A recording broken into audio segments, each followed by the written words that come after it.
Hi guys, మా ఇంట్లో ఈరోజు వచ్చేసి వైట్ రైస్, ఎగ్ పరుటు, దోసకాయ సాంబారు, దోసకాయ పప్పు, బెండకాయ టమాటా వేసిన కర్రీ, జైపూర్ బెండకాయ, ఆమూల ఫ్రై, పెరుగు. ఫ్రెండ్స్, ఈరోజు మా ఇంట్లో లంచ్ వచ్చేసి ఇది. ఫ్రెండ్స్, మీ ఇంట్లో ఏం చేసుకున్నారు? లైక్ చేయండి, షేర్ చేయండి, కామెంట్ చేయండి. ఇందులో ఎవరికి ఏది ఇష్టమో లైక్ చేయండి, షేర్ చేయండి, కామెంట్ చేయండి. Bye friends.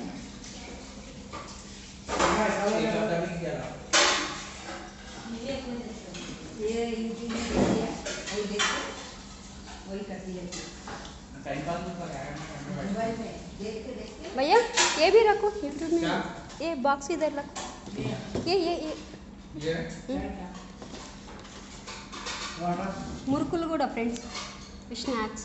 ఓకేనా ఫ్రెండ్స్? ఈ మురుకులు ఎవరికి ఇష్టమో, ఎంతమందికి ఇష్టమో లైక్ చేయండి, షేర్ చేయండి, సబ్స్క్రైబ్ చేయండి. Bye friends.